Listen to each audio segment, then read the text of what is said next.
Саламатсыңар балдар, маанайыңар кандай? Бүгүн бизде кыргыз адабияты сабагы. Бүгүнкү сабактын темасы Шатман Садыбакасов жана анын Ак боз ат драмасы. Анда балдар, сабактын максатын белгилей кетейин.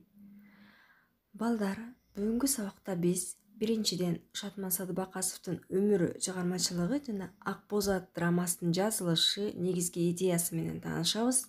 Экинчиден, силердин ой жүгүртүүңөр, дүйнө таанымыңар өсөт. Үчүнчүдөн, мекенди сүйүүгө, өз алдынча иштөөгө тарбияланасыңар. Анда силерге бүгүнкү сабакта жагымдуу, маанай тартуулоо менен бирге ден соолук жөнүндө жакшы саптарды айткым келип турат. Ар адамга жараласың ден соолук, асыл байлык алтын болуп кен болуп, чындыгында адам кылган адамды бакыт экен, таалы экен ден соолук. Кымбаттуу балдарым, силерге биринчиден ден соолук каалайм. Ден соолук өзүңөрдүн колуңарда. Ал үчүн күнүгө биз жөн гана эрежелерди сакташыбыз керек. Спорттук көнүгүүлөр менен машыгып таза абада болуп, ошондой эле туура тамактанып, ден соолугубузду сактайлы. Анда өткөнгү сабакта бышыктай кетели. Өткөн сабакта биз Өскөн Даникеевдин Кыздын сыры повестин өткөнбүз. Төмөнкү суроолорго жооп беребиз. Биринчи, Өскөн Даникеев качан, кайсыл жерде туулган? Туура. Экинчи, номер 5 мектеп интернатында кайсыл жылдары тарбияланган? Жооп туура. 48-51 жылдары. 1961 жылы кайсыл чыгармасы жарыяланган? Туура. Бакир. 91 жылы кайсыл сыйлыкты алган? Анда балдар, жаңы темага көңүл бурсак. Шатман Садыбакасов акын, прозаик, драматург Шатман Садыбакасов Жумгал районунун Дыйкан айылында 1938 жылы 25 майда туулган. 1955 жылы Кыргыз мамлекеттик университетинин филология факультетин бүтүргөн. Эмгек жолун Жаш Лелинчи журналында адабий кызматкер болуудан баштаган. Ал эми 1961 жылдан баштап Кыргызстан басмасында редактор, 1965 жылдан тарта проза жана поэзия бөлүмүнүн башчысы, 1975 жылдан өмүрүнүн акырына чейин Ала тоо журналында башкы редактор болуп иштеген. Шатман Садыбакасовдун биринчи китеби 1958 жылы басылып чыккан Пейил аңгемелер жыйнагы болуп саналат. Ошондой эле Күндөр романы, Ак боз ат драмасы да орус тилинде которулуп басылган. Шатман Садыбакасов 1960 жылы СССР жазуучулар союзунун мүчөсү болгон. Жазуучу Лениндин туулган күнүнүн 100 жылдыгынын урматына каарман эмгеги үчүн медали менен, Кыргыз СССРнин Жогорку Советинин ардак грамотасы менен, Кыргызстандын ардак грамотасы менен сыйланган. Шатман Садыбакасов 1983 жылы 3 августта азыркы Бишкек шаарында каза болгон. Мынакей балдар, төмөндө силер жарык көргөн китептерин аталыштарын көрүп жатасыңар. 2013 жылы 11 апрелде Бишкекте жазуучу Шатман Садыбакасовдун 80 жылдык мааракеси белгиленди. Буга байланыштуу Токтоболот Абдымомунов атындагы Кыргыз драм театрында жазуучунун Ак боз ат спектакли коюлган. Ак боз ат айтылуу Шырдыкбек Баатыр тууралуу жазылган тарыхый драма болуп эсептелинет. Анда балдар, төмөндө Ак боз ат драмасы тууралуу видеону тартуулайм. Кыргыз элинде узак жылдардан бери Шырдакбектин боз жоргосу тууралуу аңыз айтылып келет. Бул жөнүндө фольклордук дастан да бар. Анда жоргонун ашкери сымбаттуулугу, адамдарды таң калтырган басыгы, чарчабай чаалыкпай жүргөн күлүктүгү да назарланат. Драматург Шатман Садыбакасов ошол элдик чыгармага кайрылып, бирок жаңы каармандын атын өзгөртүп, жаңы сюжеттик линияларды ойлоп тапкан. Чыгармадагы окуяларды болжолдуу Борбор Азияны 18-кылымдарда ойрот жуңгар калмак баскынчылары басып турган убакка туш келет деп айтууга болот. Драмада элди, жерди сырткы душмандардан коргоо, мекенди сүйүү идеясы абдан кылдат иштелген. Мекен бул табият, жер, эл гана эмес, күлүк аттар да болгон. Мына ушундай оор учурда эл бир жакадан баш, бир жеңден кол чыгарып, ынтымакта болушу керек эле.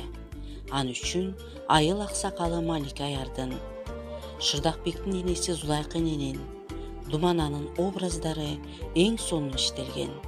Алар элдин чыныгы өкүлү, калкты күрөшкө көтөрүп чыгат. Драмада Калмак ханы Чарын жигиттери Шамур жана Мансурга каарын көрсөтүп, Кыргыз хандыгы кандайча талкалангандыгы тууралуу маалымат сурайт. Чаргындын максаты басып кирген элдеги Шырдакбектин бос жоргосу болгон. Чыгармада Шырдакбек Думананын кызын бир көргөндө ашык болуп калганы, ага баш кошуп, аны Эркайым деп атаганы, Эркайымдын мурдагы аты өчүп, Шырдакбектин эркеси аталганы тууралуу баяндалат. Драманын борбордук орунунда турган Шырдакбек хан салттуу кыргыз баатырларына окшобойт. Акбоз аттын ээси Шырдакбек ички дүйнөсү жарды, коркок, душманга каршы чыга албайт. Андыктан ал ошол атты минүүгө да татыксыз.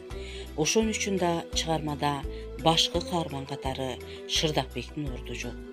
Адегендеги Шырдакбек хан душман басып кирсе да кенебес, Эркайым менен жыргап күн өткөргөндү, ичип жегенди баарынан артык көрөт. Керек болсо ал жерин да, элин да сатууга барат. Бирок ал жакшы көргөн зайыбы Эркайым менен Акбоз ат душман колуна өткөндө ойгонот.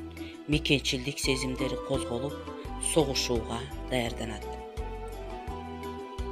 Кыргыз элиндеги чыккынчылыктын, күйөөсүнө кыянатчылык кылуучулуктун нагыз үлгүсү Эркайымдын образында берилген. Эркайым кан ордодо шапар тээп, эркек бала төрүштөн качып, күндө көргөн күнү күлпөт, оюн тамаша болот. Ал текебер, ырыс тебер, ошонусунан бешикти тээп жыгат. Мен гана сулуу болсом дейт. Кылган иши Шырдакбекке эркелөө, аны кызгануу.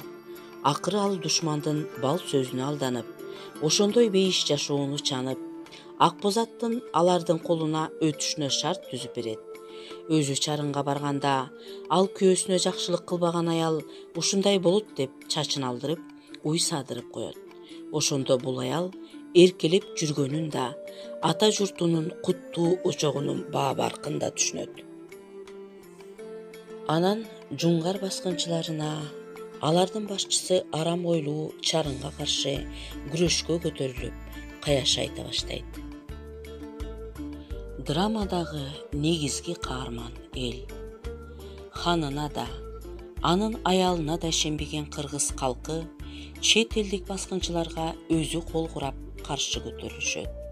Ошол карапайым калктын өкүлдөрү көптү көргөн даанышман карыя Малике аяр, эссиз ханды төрөп, тарбиялап, бирок ошонусуна өкүнүп калган эне Алтын таяк Сулайка, баардык кыйын учурда пайда боло калган Думана, эл башына оор күн түшкөндө хандан алыстап элге кошулган Шырдакбектин жигиттери Кулан, Сулайман, Жаңкозу.